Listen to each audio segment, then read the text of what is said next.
ओम नमो शिवाय। हर हर महादेव। नमस्कार भक्तबृंदगण, आपनादेर सकलके आमार এই চ্যানেলের পক্ষ থেকে স্বাগতম জানাই। आशा করছি আপনারা সকলে ভালো আছেন এবং সুস্থ আছেন। ভক্তবৃন্দগণ, সোমবার হলো শিবের কৃপালাভের শ্রেষ্ঠ দিন। এই শুভ দিনে আসুন আমরা আমাদের মনকে সম্পূর্ণভাবে মহাদেব শিব শঙ্করের চরণে সমর্পণ করি। আজ আমরা এই মহামৃত্যুঞ্জয় মন্ত্র জপ করব, যা কেবল একটি মন্ত্র নয়, এটি শিবের করুণা, অমরত্বের প্রার্থনা এবং সকল ভয় থেকে মুক্তির এক ঐশ্বরিক আহ্বান। এই মন্ত্র জপের মাধ্যমে আমরা সেই ত্রিনয়নধারী মহাদেবের কাছে প্রার্থনা জানাই, যিনি জগতের সকল দুঃখ, কষ্ট, রোগ ও যন্ত্রণা হরণ করেন। আজকের এই মহামৃত্যুঞ্জয় মন্ত্র এতটাই শক্তিশালী এবং চমৎকার মন্ত্র যে শ্রবণ করা মাত্রই আপনারা এর ফল পেতে শুরু করবেন। জীবনের দুঃখ দুর্দশা নিমেষেই দূর হবে, দুর্ভাগ্য কেটে সৌভাগ্যে পরিণত হবে। তাই আসুন ভক্তবৃন্দগণ, গভীর বিশ্বাস ও স্থির চিত্তে এই মন্ত্র উচ্চারণ করি। এর প্রতিটি শব্দে যেন আমাদের আত্মা পরম শান্তির সন্ধান পায় এবং আমরা যেন মহাকালের আশীর্বাদে আমাদের জীবনে সাফল্য অর্জন করি।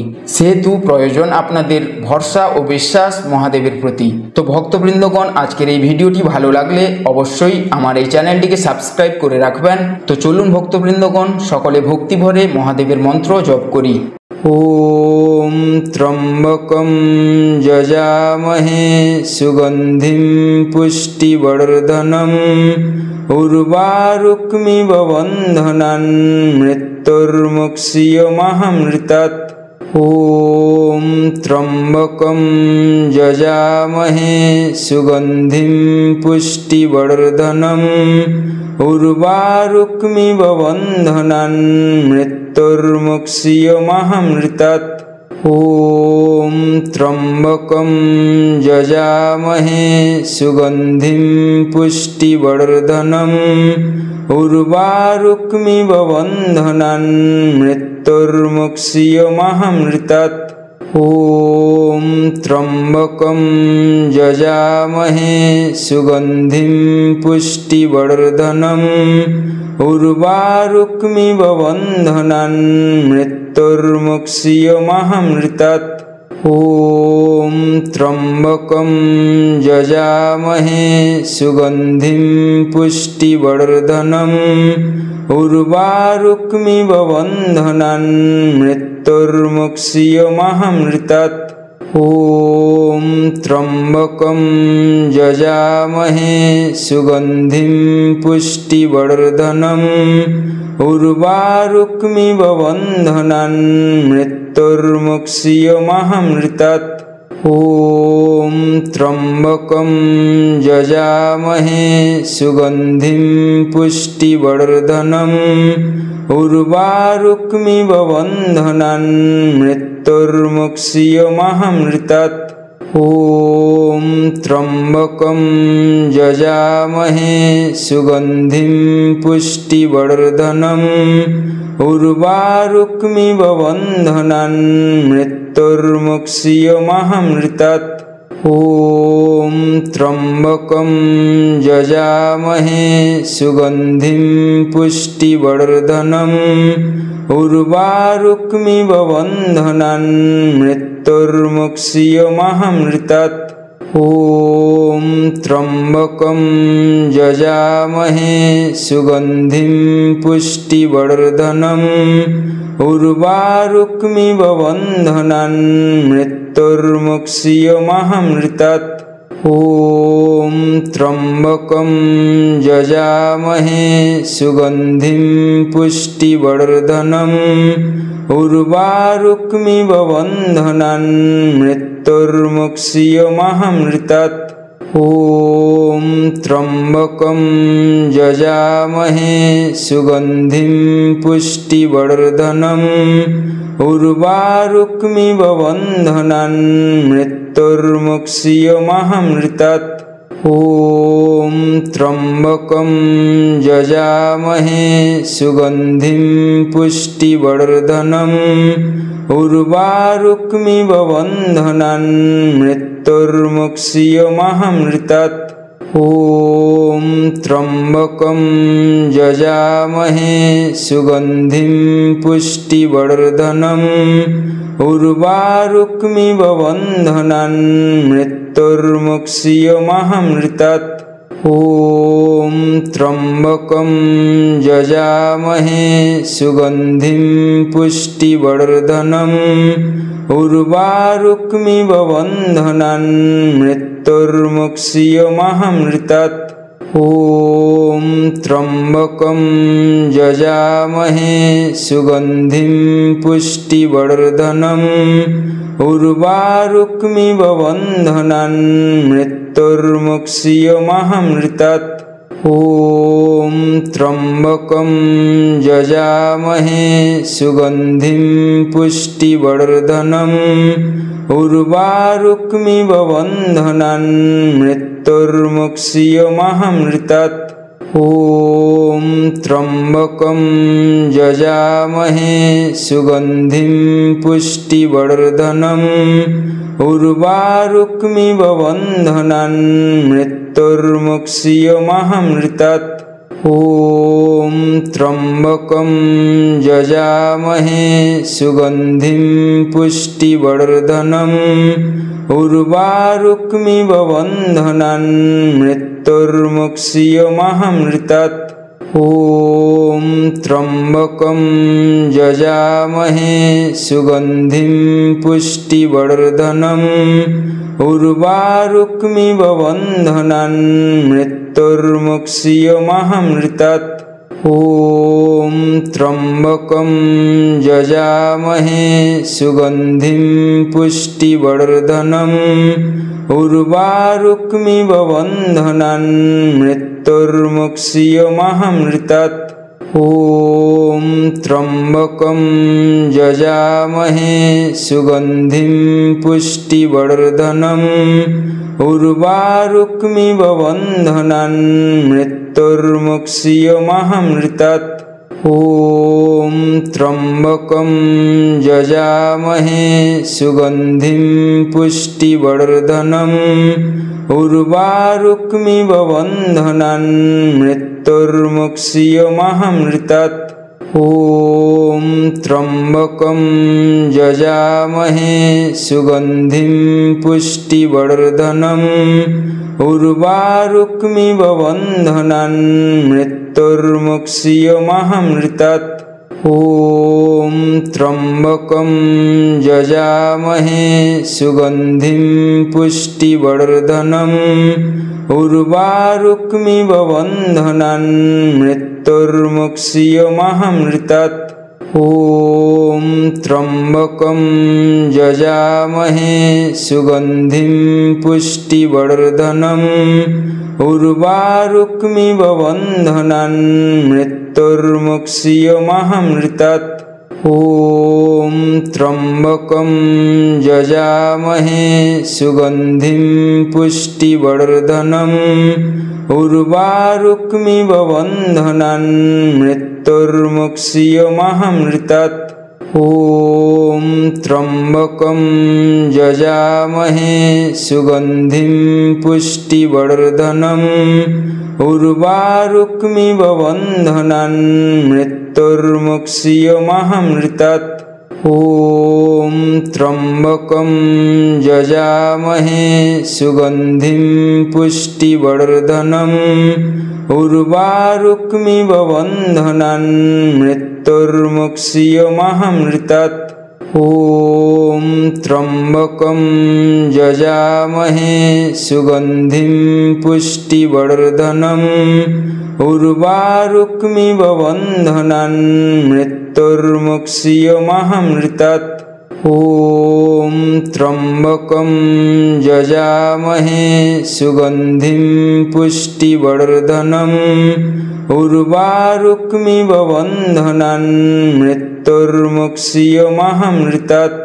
ॐ त्र्यम्बकं यजामहे सुगन्धिं पुष्टिवर्धनम् उर्वारुक्मिव बन्धनान् मृत्युर्मुक्षीयमामृतात्। ॐ त्र्यम्बकं यजामहे सुगन्धिं पुष्टिवर्धनम् उर्वारुक्मिव बन्धनान् मृत्युर्मुक्षीयमामृतात्। ॐ त्र्यम्बकं यजामहे सुगन्धिं पुष्टिवर्धनम् उर्वारुकमिव बन्धनान् मृत्युर्मुक्षीयमामृतात्। ॐ त्र्यम्बकं यजामहे सुगन्धिं पुष्टिवर्धनम् उर्वारुकमिव बन्धनान् मृत्युर्मुक्षीयमामृतात्। ॐ त्र्यम्बकं यजामहे सुगन्धिं पुष्टिवर्धनम् उर्वारुकमिव बन्धनान् मृत्युर्मुक्षीयमामृतात्। ॐ त्र्यम्बकं यजामहे सुगन्धिं पुष्टिवर्धनम् उर्वारुकमिव बन्धनान् मृत्युर्मुक्षीयमामृतात्। ॐ त्र्यम्बकं यजामहे सुगन्धिं पुष्टिवर्धनम् उर्वारुकमिव बन्धनान् मृत्युर्मुक्षीयमामृतात्। ॐ त्र्यम्बकं यजामहे सुगन्धिं पुष्टिवर्धनम् उर्वारुकमिव बन्धनान् मृत्युर्मुक्षीयमामृतात्। ॐ त्र्यम्बकं यजामहे सुगन्धिं पुष्टिवर्धनम् उर्वारुकमिव बन्धनान् मृत्युर्मुक्षीयमामृतात्। ॐ त्र्यम्बकं यजामहे सुगन्धिं पुष्टिवर्धनम् उर्वारुकमिव बन्धनान् मृत्युर्मुक्षीयमामृतात्। ॐ त्र्यम्बकं यजामहे सुगन्धिं पुष्टिवर्धनम् उर्वारुकमिव बन्धनान् मृत्युर्मुक्षीयमामृतात्। ॐ त्र्यम्बकं यजामहे सुगन्धिं पुष्टिवर्धनम् उर्वारुकमिव बन्धनान् मृत्युर्मुक्षीयमामृतात्। ॐ त्र्यम्बकं यजामहे सुगन्धिं पुष्टिवर्धनम् उर्वारुकमिव बन्धनान् मृत्युर्मुक्षीयमामृतात्। ॐ त्र्यम्बकं यजामहे सुगन्धिं पुष्टिवर्धनम् उर्वारुकमिव बन्धनान् मृत्युर्मुक्षीयमामृतात्। ॐ त्र्यम्बकं यजामहे सुगन्धिं पुष्टिवर्धनम् उर्वारुकमिव बन्धनान् मृत्युर्मुक्षीयमामृतात्। ॐ त्र्यम्बकं यजामहे सुगन्धिं पुष्टिवर्धनम् उर्वारुकमिव बन्धनान् मृत्युर्मुक्षीयमामृतात्। ॐ त्र्यम्बकं यजामहे सुगन्धिं पुष्टिवर्धनम् उर्वारुकमिव बन्धनान् मृत्युर्मुक्षीयमामृतात्। ॐ त्र्यम्बकं यजामहे सुगन्धिं पुष्टिवर्धनम् उर्वारुकमिव बन्धनान् मृत्युर्मुक्षीयमामृतात्। ॐ त्र्यम्बकं यजामहे सुगन्धिं पुष्टिवर्धनम् उर्वारुकमिव बन्धनान् मृत्युर्मुक्षीयमामृतात्। ॐ त्र्यम्बकं यजामहे सुगन्धिं पुष्टिवर्धनम् उर्वारुकमिव बन्धनान् मृत्युर्मुक्षीयमामृतात्। ॐ त्र्यम्बकं यजामहे सुगन्धिं पुष्टिवर्धनम् उर्वारुकमिव बन्धनान् मृत्युर्मुक्षीयमामृतात्। ॐ त्र्यम्बकं यजामहे सुगन्धिं पुष्टिवर्धनम् उर्वारुकमिव बन्धनान् मृत्युर्मुक्षीयमामृतात्। ॐ त्र्यम्बकं यजामहे सुगन्धिं पुष्टिवर्धनम् उर्वारुकमिव बन्धनान् मृत्युर्मुक्षीयमामृतात्। ॐ त्र्यम्बकं यजामहे सुगन्धिं पुष्टिवर्धनम् उर्वारुकमिव बन्धनान् मृत्युर्मुक्षीयमामृतात्। ॐ त्र्यम्बकं यजामहे सुगन्धिं पुष्टिवर्धनम् उर्वारुकमिव बन्धनान् मृत्युर्मुक्षीयमामृतात्। ॐ त्र्यम्बकं यजामहे सुगन्धिं पुष्टिवर्धनम् उर्वारुकमिव बन्धनान् मृत्युर्मुक्षीयमामृतात्। ॐ त्र्यम्बकं यजामहे सुगन्धिं पुष्टिवर्धनम् उर्वारुकमिव बन्धनान् मृत्युर्मुक्षीयमामृतात्। ॐ त्र्यम्बकं यजामहे सुगन्धिं पुष्टिवर्धनम् उर्वारुकमिव बन्धनान् मृत्युर्मुक्षीयमामृतात्। ॐ त्र्यम्बकं यजामहे सुगन्धिं पुष्टिवर्धनम् उर्वारुकमिव बन्धनान् मृत्युर्मुक्षीयमामृतात्। ॐ त्र्यम्बकं यजामहे सुगन्धिं पुष्टिवर्धनम् उर्वारुकमिव बन्धनान् मृत्युर्मुक्षीयमामृतात्। ॐ त्र्यम्बकं यजामहे सुगन्धिं पुष्टिवर्धनम् उर्वारुकमिव बन्धनान् मृत्युर्मुक्षीयमामृतात्। ॐ त्र्यम्बकं यजामहे सुगन्धिं पुष्टिवर्धनम् उर्वारुकमिव बन्धनान् मृत्युर्मुक्षीयमामृतात्। ॐ त्र्यम्बकं यजामहे सुगन्धिं पुष्टिवर्धनम् उर्वारुकमिव बन्धनान् मृत्युर्मुक्षीयमामृतात्। ॐ त्र्यम्बकं यजामहे सुगन्धिं पुष्टिवर्धनम् उर्वारुकमिव बन्धनान् मृत्युर्मुक्षीयमामृतात्। ॐ त्र्यम्बकं यजामहे सुगन्धिं पुष्टिवर्धनम् उर्वारुकमिव बन्धनान् मृत्युर्मुक्षीयमामृतात्। ॐ त्र्यम्बकं यजामहे सुगन्धिं पुष्टिवर्धनम् उर्वारुकमिव बन्धनान् मृत्युर्मुक्षीयमामृतात्।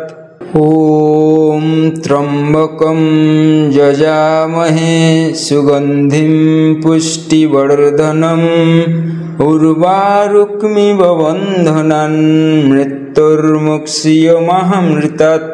ॐ त्र्यम्बकं यजामहे सुगन्धिं पुष्टिवर्धनम् उर्वारुकमिव बन्धनान् मृत्युर्मुक्षीयमामृतात्। ॐ त्र्यम्बकं यजामहे सुगन्धिं पुष्टिवर्धनम् उर्वारुकमिव बन्धनान् मृत्युर्मुक्षीयमामृतात्। ॐ त्र्यम्बकं यजामहे सुगन्धिं पुष्टिवर्धनम् उर्वारुकमिव बन्धनान् मृत्युर्मुक्षीयमामृतात्।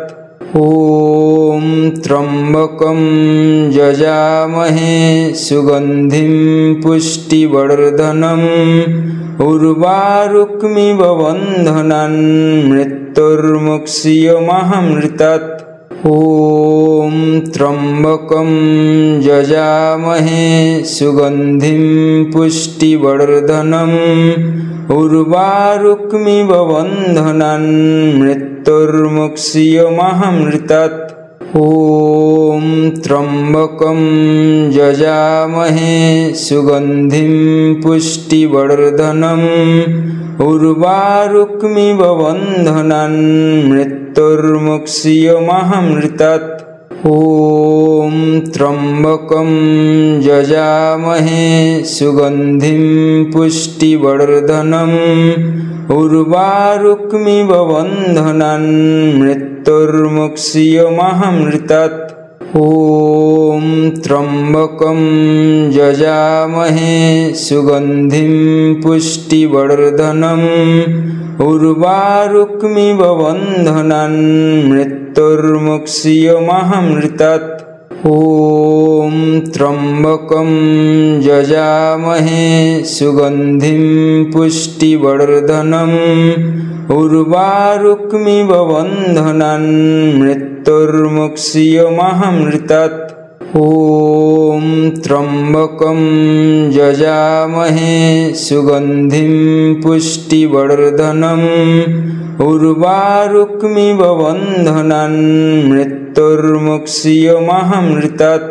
ॐ त्र्यम्बकं यजामहे सुगन्धिं पुष्टिवर्धनम् उर्वारुकमिव बन्धनान् मृत्युर्मुक्षीयमामृतात्। ॐ त्र्यम्बकं यजामहे सुगन्धिं पुष्टिवर्धनम् उर्वारुकमिव बन्धनान् मृत्युर्मुक्षीयमामृतात्। ॐ त्र्यम्बकं यजामहे सुगन्धिं पुष्टिवर्धनम् उर्वारुकमिव बन्धनान् मृत्युर्मुक्षीयमामृतात्। ॐ त्र्यम्बकं यजामहे सुगन्धिं पुष्टिवर्धनम् उर्वारुकमिव बन्धनान् मृत्युर्मुक्षीयमामृतात्। ॐ त्र्यम्बकं यजामहे सुगन्धिं पुष्टिवर्धनम् उर्वारुकमिव बन्धनान् मृत्युर्मुक्षीयमामृतात्। ॐ त्र्यम्बकं यजामहे सुगन्धिं पुष्टिवर्धनम् उर्वारुकमिव बन्धनान् मृत्युर्मुक्षीयमामृतात्। ॐ त्र्यम्बकं यजामहे सुगन्धिं पुष्टिवर्धनम् उर्वारुकमिव बन्धनान् मृत्युर्मुक्षीयमामृतात्।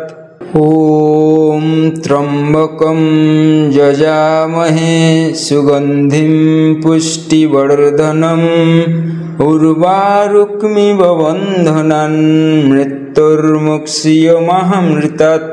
ॐ त्र्यम्बकं यजामहे सुगन्धिं पुष्टिवर्धनम् उर्वारुकमिव बन्धनान् मृत्युर्मुक्षीयमामृतात्। ॐ त्र्यम्बकं यजामहे सुगन्धिं पुष्टिवर्धनम् उर्वारुकमिव बन्धनान् मृत्युर्मुक्षीयमामृतात्।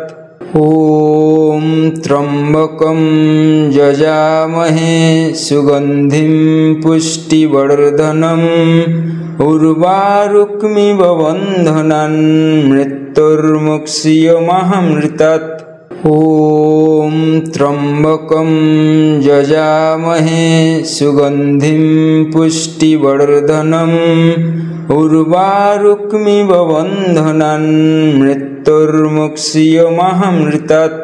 ॐ त्र्यम्बकं यजामहे सुगन्धिं पुष्टिवर्धनम् उर्वारुकमिव बन्धनान् मृत्युर्मुक्षीयमामृतात्।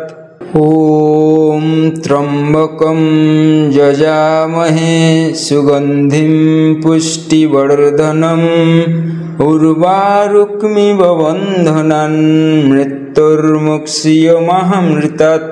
ॐ त्र्यम्बकं यजामहे सुगन्धिं पुष्टिवर्धनम् उर्वारुकमिव बन्धनान् मृत्युर्मुक्षीयमामृतात्।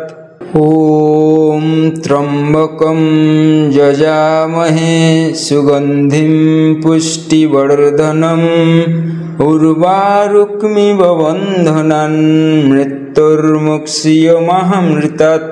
ॐ त्र्यम्बकं यजामहे सुगन्धिं पुष्टिवर्धनम् उर्वारुकमिव बन्धनान् मृत्युर्मुक्षीयमामृतात्।